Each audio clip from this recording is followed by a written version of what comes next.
예수를 믿는 우리에게 기쁘게 할 환경과 조건은 없어도 우리가 감사하고 기뻐할 수 있는 유일한 이유가 있다면 하나님 때문입니다. 하나님이 우리의 소망이 되시기 때문에 우리는 사실 절망 중에도 기뻐할 수 있습니다.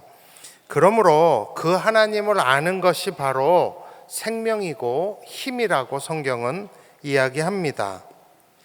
저는 오늘 시편 113편에 나오는 하나님을 여러분께 잘 소개해 올리고 싶습니다. 우리 하나님이 바로 스스로 낮추사 천지를 살피시는 하나님이라고 성경은 이야기합니다. 시편 113편을 여러분이 가만히 오늘 저녁이라도 읽어보시면 이 시편 113편의 저자가 명령하면서 계속 선포하는 것이 있는데 그것이 바로 1절의 말씀입니다. 할렐루야 여호와의 종들아 찬양하라, 여호와의 이름을 찬양하라. 할렐루야도 찬양하라는 말이죠. 여기 그러므로 이 1절 안에는 하나님을 찬양하라는 말이 3번이 반복이 됩니다. 히브리어로 3번이 반복된다는 것은 굉장히 강조하는 것입니다. 왜 하나님을 찬양하라고 할까요? 2가지 이유를 시편 113편은 이야기하는데, 먼저 4절에 보게 되면 여호와는 모든 나라보다 높으시며 그의 영광은 하늘보다 높으시도다 라고 하기 때문에 찬양하라는 겁니다. 모든 나라보다 높으신 하나님이시기 때문에 찬양해라. 어떤 권세보다 하나님이 더 높기 때문에 찬양하라. 그리고 그 하나님의 영광이 하늘보다 높기 때문에 찬양해라 라고 합니다. 근데 여러분, 다른 종교에서도 자신들의 신을 이렇기 때문에 찬양하라고 할까요? 안 할까요? 당연히 하라고 합니다. 그런데 우리 여호와 하나님과 다른 신과 다른 또 하나의 이유가 있어요. 찬양 받으실 이유가 있는데 그게 바로 오늘 본문의 말씀입니다. 제가 한번 다시 읽죠. 여호와 우리 하나님과 같은 이가 누구리요? 높은 곳에 앉으셨으나 스스로 낮추사 천지를 살피시고 가난한 자를 먼지 더미에서 일으키시며 궁핍한 자를 거름더미에 들어 세워 지도자들 곧 그의 백성의 지도자들과 함께 세우시며 라고 이야기하십니다. 높은 곳에 계신 것, 다른 신들과 마찬가지로 그렇게 볼 수 있지만 또 하나 우리 하나님의 특이한 것은 높은 곳에 앉으셨으나 스스로 낮추사 천지를 살피신다고 합니다. 스스로 낮추사 천지를 살피셔서 뭐 하신다고 합니까? 그게 중요하죠. 가난한 자를 먼지더미에서 거름더미에서 일으켜서 높이 세워 지도자로 세우신다고 합니다.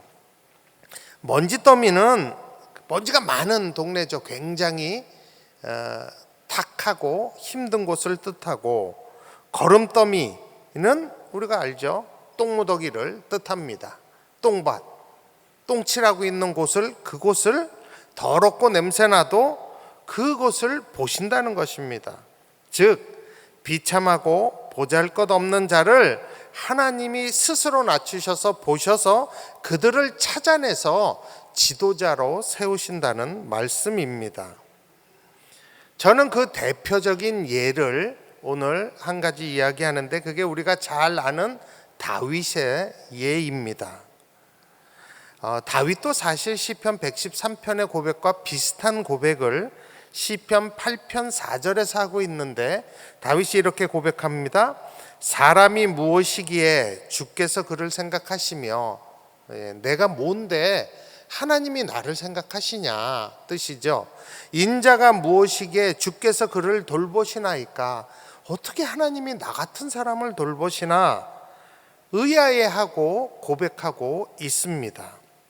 왜냐하면 다윗은 자기가 누군지 너무나도 잘 알기 때문입니다. 여러분이 성경을 읽으실 때 또 다윗의 이야기를 들으실 때 아마 풀리지 않는 의문점 같은 것이 있으셨을 것입니다. 저도 마찬가지예요. 다윗을 볼 때마다 풀리지 않는 것들이 있었어요. 가령 이런 겁니다. 첫 번째는 사무엘상 16장에 사무엘 선지자가 사울 왕 다음으로 새로운 왕을 위에 기름 붓는 장면이 나옵니다. 사무엘상 16장 1절을 보게 되면 이렇게 나오죠. 여호와께서 사무엘에게 이르시되 내가 이미 사울을 버려 이스라엘 왕이 되지 못하게 하였거늘 내가 그를 위하여 언제까지 슬퍼하겠느냐. 너는 뿔에 기름을 채워 가지고 가라. 내가 너를 베들레헴 사람 이새에게로 보내리니 이는 내가 그의 아들 중에서 한 왕을 보았느니라 하시는지라 합니다. 그래서 사무엘 선지자에게 이새라는 사람의 아들 중에 한 사람에게 기름 부으라고, 그러니까 베들레헴의 이새의 집을 찾아가라고 말씀하셨습니다. 그래서 베들레헴에 가죠. 이새를 찾죠. 그리고 이새에게 우리 함께 예배 드리자라고 합니다. 그래서 사무엘상 16장 5절에 보면 이새와 그의 아들들을 성결하게 하고 제사에 청하니라. 우리 같이 예배 드리니까 성결하게 준비해 갖고 와라 합니다. 여러분, 사실 이때 사무엘 선지자는 뿔을 들고 왔습니다. 그게 무슨 의미냐 하면 굳이 내가 네 아들 중에 한 사람 왕으로 세우려고 한다 라는 말을 안 해도 뿔 들고 있는 당대의 유명한 사무엘 선지자 모습만 봐도 이새는 뭐를 직감해서 알 수 있어요? 우리 가문에 대박 난다. 이제 우리 가문 이제 난리 났다 직감할 수 있습니다. 왜냐하면 그 당시 사람들 모두가 다 아는 게 뭐예요? 선지자가 기름 들고 누구에게, 일반 사람인 중에 누구에게 기름 부으면 그 사람 왕 되는 거예요. 이건 그 당시 모든 사람이 다 아는 일입니다. 그래서 이새는 자기 아들들을 사무엘 앞으로 하나씩 지나가게 했다고 성경은 이야기합니다. 첫째 아들 엘리압이 사무엘 앞을 나옵니다. 사무엘 선지자가 딱 보니까 엘리압이요 깜이에요. 완전 6절에 보게 되면 여호와의 기름 부으실 자가 과연 주님 앞에 있도다 할 정도로 아주 키도 크고 훈남에 아주 잘생긴 호감형, 어저께 오셨던 분 같은, 그죠? 너무 대비되죠? 그래서 그런 사람인 거예요. 왜냐하면 사무엘은 사울에게도 기름 부었던 사람이에요. 사울이 딱 그랬거든요. 키 크고 딱 봐도 이거 한 자리 하겠는데 하는 정도입니다. 여러분, 우리가 어떤 사람 보면 그냥 귀티가 절절 흐르고 호감이 가는 이 사람 뭐 눈도 살아있어 뭐 이런 사람 있잖아요. 그러니까 사무엘 선지자가 사울을 봤을 때 그 느낌이 첫째 아들 엘리압에게서 느낀 거예요. 그때 하나님이 사무엘에게 말씀하십니다. 여러분, 이 말씀 굉장히 중요해요. 딸 가진 부모님들, 또 우리 아직 결혼 안 한 자매들, 하나님 말씀 잘 들으시기 바랍니다. 7절에 하나님이 뭐라고 얘기하세요? 그의 용모와 키를 보지 말라. 저 같은 사람에겐 굉장히 위로가 되는 말씀이죠. 키 큰 우리 목사님 같은 분은 몰라요. 저는 알아요. 하나님 말씀입니다, 여러분. 그의 용모와 키를 보지 말라. 그러니까 아니란 얘기죠. 그래서 그 다음 아들이 또 지나가죠. 사무엘상 16장 10절에 보면 이새가, 여기서 제가 이상하다는 게 이제 나옵니다. 이새가 그의 아들 7을 다 사무엘 앞으로 지나가게 하나 사무엘이 이새에게 이르되 여호와께서 이들을 택하지 아니하셨느니라 하고.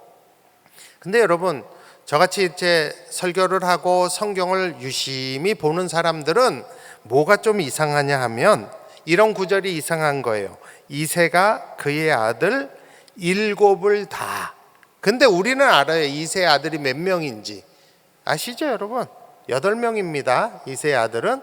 근데 마치 이새에게 아들이 7명인 것처럼 표현하는 거예요. 그래서 사실 이새가 그의 아들 8 중에 7을 지나가게 하며 했으나 뭐 이렇게 얘기해야 말이 맞는데 7을 다 지나가게 했는데 여호와께서 이들을 택하지 않으셨기 없다고 성경이 표현하기 때문입니다.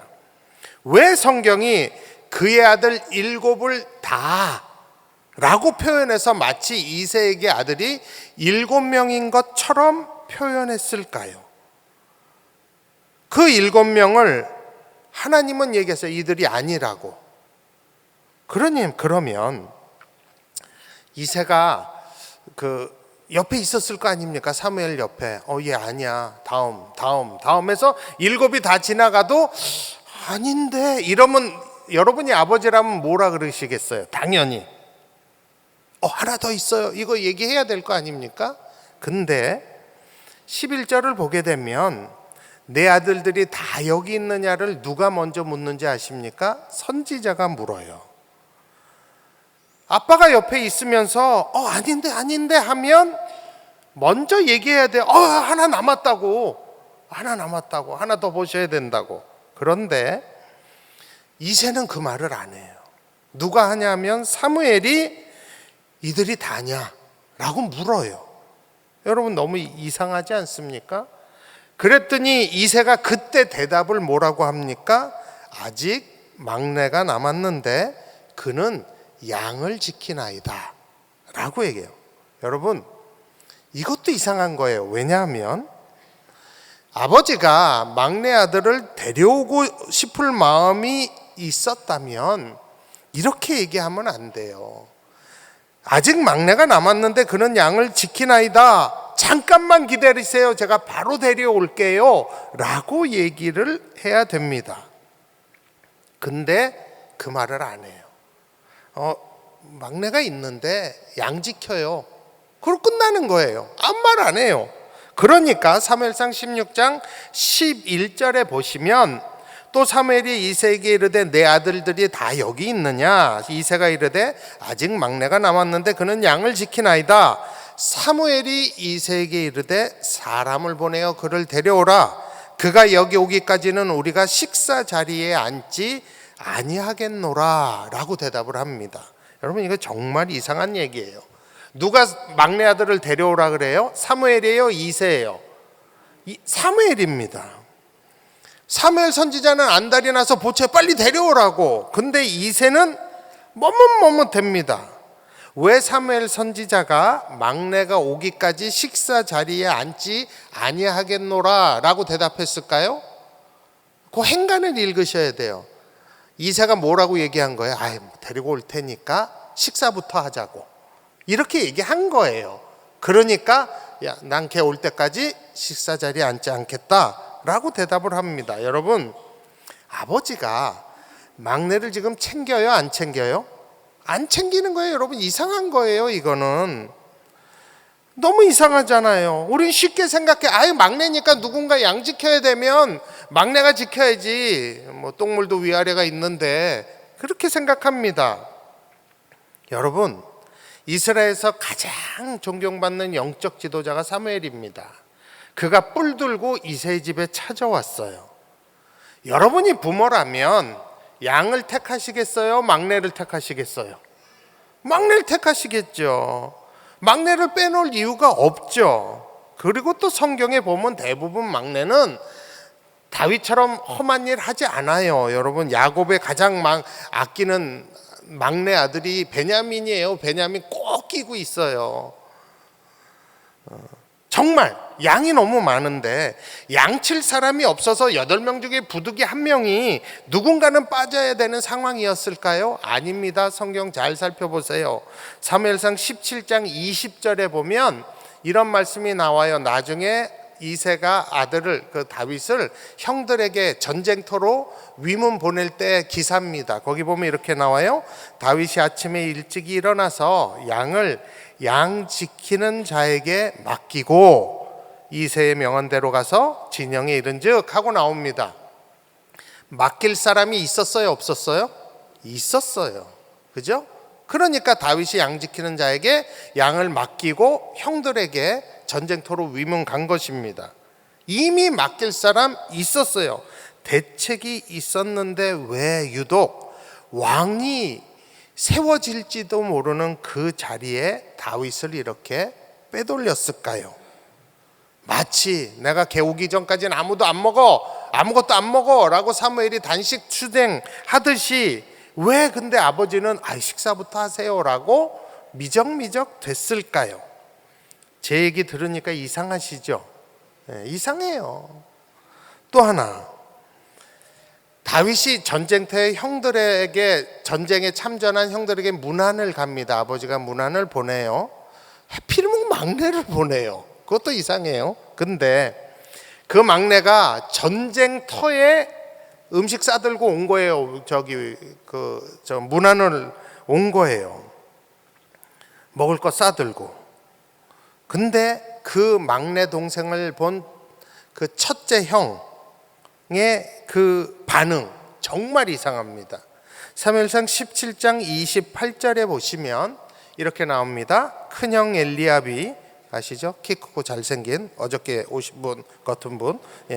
다윗이 사람들에게 하는 말을 들은지라 그가 다윗에게 노를 바라여 이르되 내가 어찌하여 이리로 내려왔느냐? 들에 있는 양은 누구에게 맡겼느냐? 나는 내 교만과 내 마음의 완악함을 아노니 내가 전쟁을 구경하러 왔도다. 여러분, 이게 큰형이 막내에게 목숨 걸고 위문 온 막내에게 한 말입니다. 이해가 되십니까? 여러분이 아무리 미운 짓 하는 아들이 군대 갔어요. 첫 면회 갔을 때 걔가 이렇게 한다고 생각해 보세요. 이게 상상이 되십니까? 큰형이 한 말은 하나예요. 왜 왔어? 양은. 이게 다예요. 또 여기가 장난이야? 이 교만한 놈아, 이 완악한 놈아. 욕한 거죠. 너 오면서 얼마나 고생했냐. 죽을 기회는 많았을 텐데 위험한 전쟁터에 왜 왔냐. 이렇게 해야 정상이에요. 그래도 야, 먹을 것까지 들고 왔으니 애썼다, 고맙다. 이게 정상이에요. 그런데 첫 보자마자 화를 내면서 양은 왜 왔어? 누가 양 지켜요? 그게 무슨 얘기예요? 이 양만도 못한 놈아 하는 얘기죠. 너보다 양이 훨씬 중요해. 뭐하러 왔어? 그러면서 전쟁이 소꿉장난이냐? 왜 왔어 여기? 그래요. 여러분, 어떻게 형에게, 큰형에게 막내는 어떤 존재였기에 이렇게 했을까요? 이해되세요? 이해되기 힘든 부분이에요. 또 제가 다윗을 볼 때마다, 성경을 읽을 때마다 풀리지 않은 의문점이 뭐냐 하면 여러분, 저는 아침에 일어나면 무조건 시편을 5편씩 읽습니다. 그리고 잠언이 31장이니까 그날의 장, 오늘 23일인가면 잠언 23장 읽고 왔어요. 저는 이렇게 한 지 한 20년 됐어요. 20년째 됐어요. 그러면 저는 시편을 대개 150편이니까 5편씩 읽으면 한 달에 한 번씩 읽어요. 그러면 1년이면 한 12번 읽는 거죠, 시편을. 근데 시편을 볼 때마다 풀리지 않은 게 있어요. 시편 51편 5절이에요. 다윗이 이런 고백을 합니다. 내가 죄악 중에서 출생하였으며 어머니가 죄 중에 나를 잉태하였나이다. 여러분, 어머니가 나를 죄 중에 잉태하였다. 내가 죄악 중에 출생했다는 말이 무슨 말일까요? 여러분 아마 그냥 넘어갔을 거예요. 우리 모두 다 죄인이니까 그러니까 아마 이런 고백을 했겠지. 만약 그렇다면 여러분, 이 고백을 왜 성경에선 다윗만 할까요? 안 그렇잖아요. 그 고백은 다 해야 되잖아요. 다 죄인이니까 이 고백해야 되잖아요. 여러분, 성경에서 이 고백하는 사람 다윗뿐입니다. 너무 이상한 거예요. 저는 그게 늘 걸렸어요. 왜 이랬을까? 성경 어디 누구도 자기 출생을 놓고 이렇게 얘기하는 사람 없어요. 다윗만 그래요. 늘 궁금했어요. 저는 왜 다윗이, 저는 한 달에 한 번씩 시편을 읽는데 51편 볼 때마다 궁금했던 거예요. 또 이상한 거, 시편 27편 10절. 저는 한 달에 한 번씩 이 시편을 읽는 거예요. 내 부모는 나를 버렸으나 여호와는 나를 영접하시리이다. 여러분, 언제 다윗의 부모가 다윗을 버렸을까요? 성경에서 찾으신 적 있으세요? 난 너무 이상해요. 성경에 안 나오는데 언제 다윗의 부모가 다윗을 버렸지? 너무 이상했어요. 그래서 어느 날은 나를 잡고 이 다윗의 뒷조사를 좀 해야 되겠다. 내가 이 궁금증을 정말 하나님 앞에서 풀고 싶다. 그래갖고 그냥 연구를 했어요. 여러분, 다윗에게는 7명의 형들만 있는 게 아닙니다. 성경에 보면 다윗에게는 누나가 둘이 있습니다. 성경에 나와요. 역대상 2장 16절에 그 누이의 이름이 나오는데 스루야와 아비가일 혹은 아비갈, 그러니까 어느 때는 아비가일이라고 부르고 어느 때는 아비갈이라고 불러요. 우리도 그럴 때가 있잖아요. 제가 문희곤인데 희곤아 부르는 사람도 있고 어떤 사람은 야 고나 이렇게 부를 수도 있는 거니까. 그러니까 아비가일은 같은 사람입니다. 두 누나가 있었어요. 이 스루야라는 누나에게는 요압과 아비새와 아사헬이라는 세 아들이 있었다고 성경은 이야기합니다. 그 중에 한 사람은 다윗의 군대에서 요압은 두각을 나타낸 사람입니다. 그런데 이 누이들의 아버지 이름이 성경에 나오더라고요. 사무엘하 17장 25절. 사무엘하 17장 25절. 우리 같이 한번 읽으면서 이 누나들의 아버지의 이름이 누구인지 한번 찾아보세요. 우리 같이 읽습니다. 압살롬이 아마사로 요압을 대신하여 군 지휘관으로 삼으니라. 아마사는 이스라엘 사람 이드라라 하는 자의 아들이라. 이드라가 나하스의 딸 아비갈과 동침하여 그를 낳았으며 아비갈은 요압의 어머니 스루야의 동생이더라.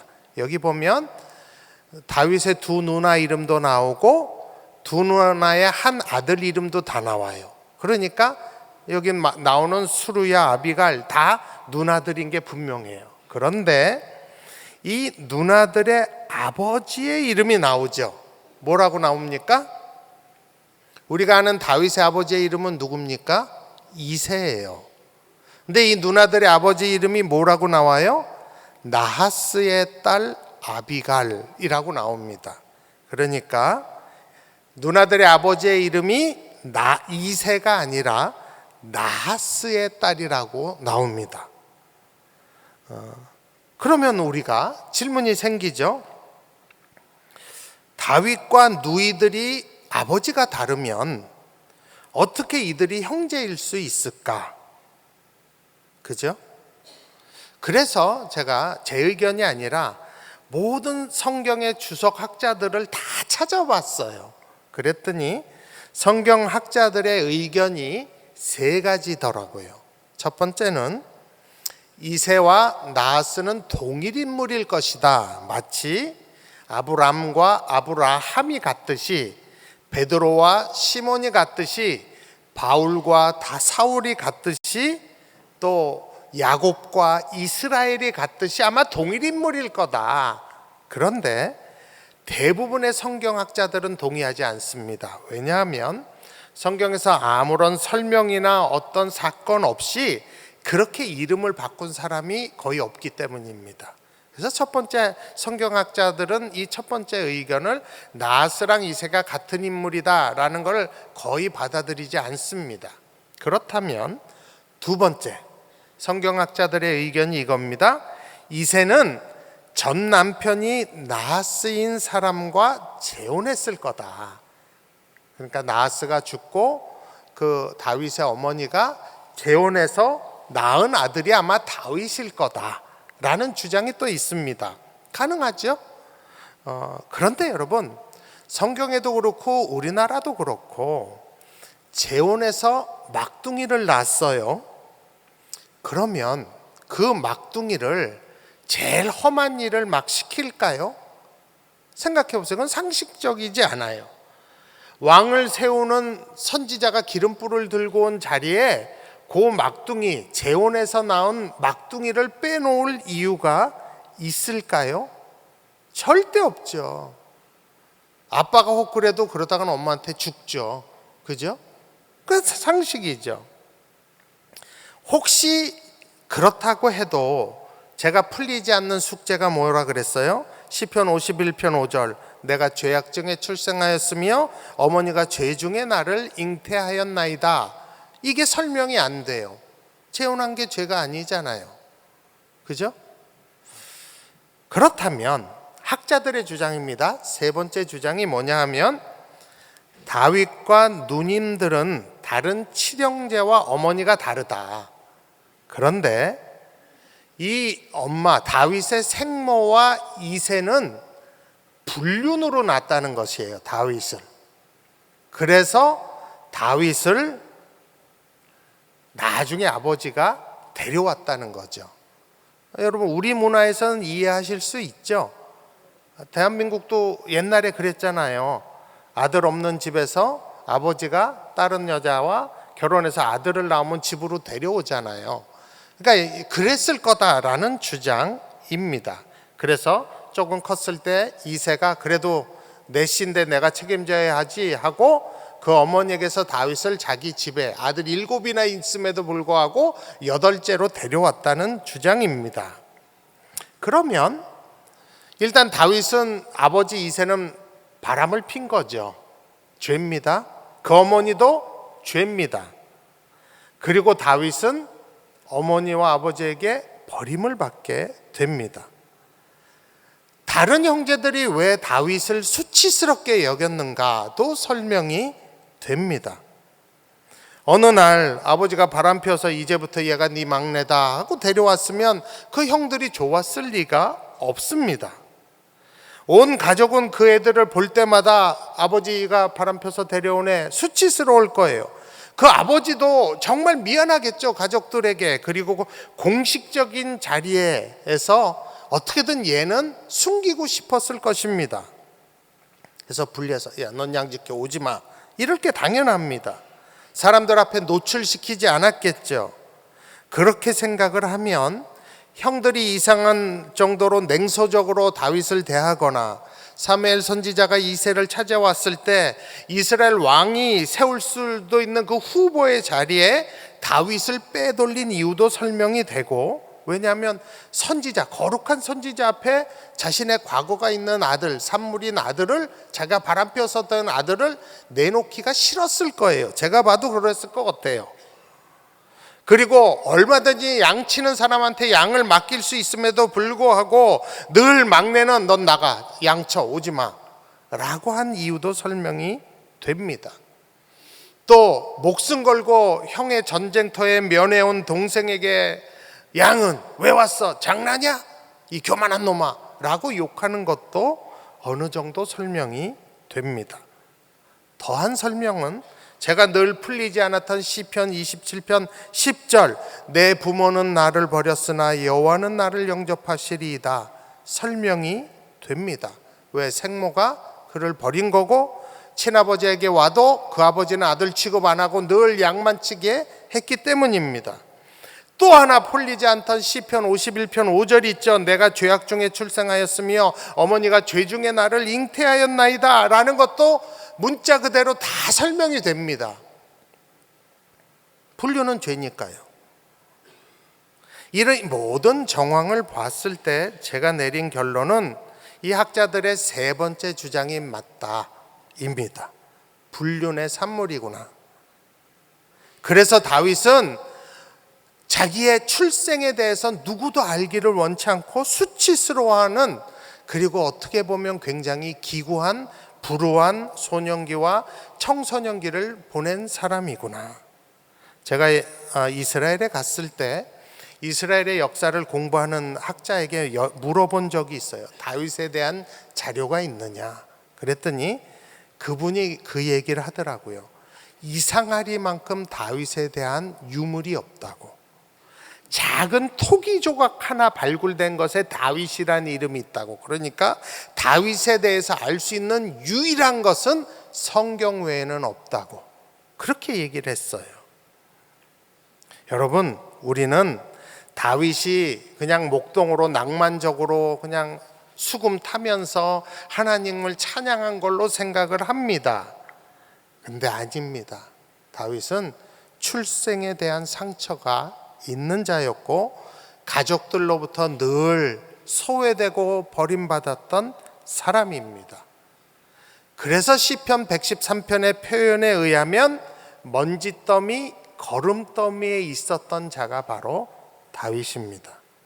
그런데 그 다윗을 가장 높으시고 영광스러우신 하나님이 스스로 낮추셔서 천지를 살피셔서 그 먼지더미 걸음더미에 있는 다윗을 만나주시고 그를 결국 지도자로 세우신 것입니다. 다윗은 그 은혜를 알았습니다. 하나님이 천지를 살피시면서 비참한 가운데 있는 자신을 찾아오셨을 때 그분을 만나서 그분께 모든 걸 다 털어놓은 사람입니다. 자신의 외롭고 아픈 과거, 소외된 모든 소외감을 아버지 하나님께 가져갔고 하나님이 그를 이렇게 환영하시고 위로하시기 때문에 다윗이 수금을 들고 찬양할 때 시편 27편 10절 같은 찬양, 내 부모는 나를 버렸으나 여호와는 나를 영접하시리이다. 이 찬양이 나왔던 것입니다. 그 은혜를 알기 때문에 다윗이 시편 8편에서 사람이 무엇이기에 주께서 그를 생각하시며 인자가 무엇이기에 주께서 그를 돌보시나이까. 어떻게 하나님이 나 같은 사람을 생각하시고 돌보십니까? 정말 놀랍습니다 라는 찬양이 터져 나온 것입니다. 여러분, 제가 오늘 우리 놀라운 역사와 전통을 자랑하는 이 대전중앙교회 여러분들 만나서 나누고 싶은 얘기가 이겁니다. 하나님이 영광스러운 분이세요. 높으신 분이세요. 그러나 그분은 스스로 낮추시는 분이십니다. 하나님이 보시는 것은 화려한 궁정이 아닙니다. 하나님이 관심 있는 것은 먼지더미, 걸음더미입니다. 왜? 거기 다윗이 있으니까, 거기 우리들이 있으니까 입니다. 그런 우리를 일으키셔서 지도자로 높이실 수 있는 분이 우리 하나님이시라는 사실입니다. 여러분 생각해 보세요. 저는 저에게 가끔 그런 질문을 합니다. 하나님이 아니면 내가 이렇게 됐을까? 하는 생각을 해요. 내가 하나님 없이 오늘날의 나보다 더 잘 됐을까? 하는 생각을 솔직히 합니다. 저는 개인적으로 제가 될 수 있는 능력보다 훨씬 잘된 자입니다. 그건 저도 인정하고 우리 아내도 인정하고 제 아이들도 다 인정합니다. 그러니까 하나님 아니면 설명이 안 되는 거예요. 오늘도 우리 하나님은 스스로 낮추사 천지를 살피십니다. 먼지더미, 걸음더미를 유심히 보십니다. 거기 저 있으니까, 거기 여러분들이 있으니까. 그 자를 들어 높이는 분이 우리 하나님이십니다. 제가 그 덕을 본 사람입니다. 그렇다면 여러분, 하나님이 우리의 주인이시고 우리 아버지라면 그 하나님 닮기를 원한다면 우리가 어디를 쳐다봐야 될까요? 하나님의 자녀인 우리들, 우리가 모인 것을 교회라고 하지요. 교회는 건물이 아니죠. 사람이죠. 그러면 우리가 하나님을 닮았다면 어디에 관심을 가져야 할까요? 여러분, 성경이 말하고 있습니다. 걸음더미, 먼지더미에 관심 가지셔야 합니다. 화려한 궁정에 너무 관심 갖지 마세요. 왜 우리가 거기 관심을 가져야 돼요? 하나님의 관심이 어디 있는지 알기 때문입니다. 그리고 자녀가 아버지를 닮는 건 당연한 겁니다. 우리 아버지 하나님을 우리가 닮아야죠. 우리에게 먼지더미, 걸음더미는 어디일까요? 우리 주변일 수 있어요. 우리 가정, 친척일 수 있어요. 교회 안에도 먼지더미, 걸음더미에 계신 분들도 계세요. 또 열방에 있는 다른 민족들도 있습니다. 그러므로 교회는 가난하고 소외되고 눈물 흘리는 자들에 대한 관심이 있어야 합니다. 교회인 우리가 그런 데 관심이 있어야 돼요. 왜? 우리 하나님이 그러시니까. 어저께 제가 고목사님 만나서 교제했어요. 우리 고목사님이 우리 그래도 대전중앙교회가 그 어려운 가운데서도 하나님이 복 주신 이유를 저에게 설명하시더라고요. 저 은혜 받았어요. 우리 대전중앙교회는 정말 어려워도 가난한 자들을 도운 교회라고, 아이들을 소중히 여긴 교회라고. 저 정말 은혜 받았습니다. 이번 새벽기도 새벽 특세 주제가 종횡무진입니다. 여러분 종횡무진하시기 바랍니다. 그런데 종횡무진을 저 높고 화려한 곳으로 하지 마시고 우리의 관심, 종횡무진의 관심을 거름더미, 먼지더미에도 두시기를 바랍니다. 그러면 하나님이 우리를 들어서, 교회인 우리를 들어서, 이 교회를 들어서 하나님이 지도자로 쓰실 줄로 믿습니다. 그것은 성경의 말씀입니다.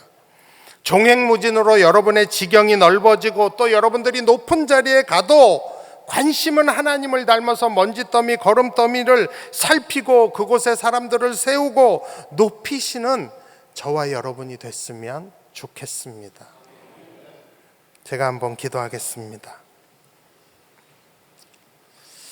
하나님, 이 새벽에 정말 아이들 데리고 주님 앞에 나온 이 귀한 성도들을 축복합니다. 우리 하나님은 스스로 낮추사 천지를 살피시는 하나님이시며 먼지더미, 거름더미에서 다윗과 같은 자들을 들어 지도자로 세우시는 분이십니다. 하나님, 그 하나님을 닮는 은혜와 영광을 우리에게 주시고 우리 교회에게 허락하여 주옵소서. 예수님 이름으로 기도합니다.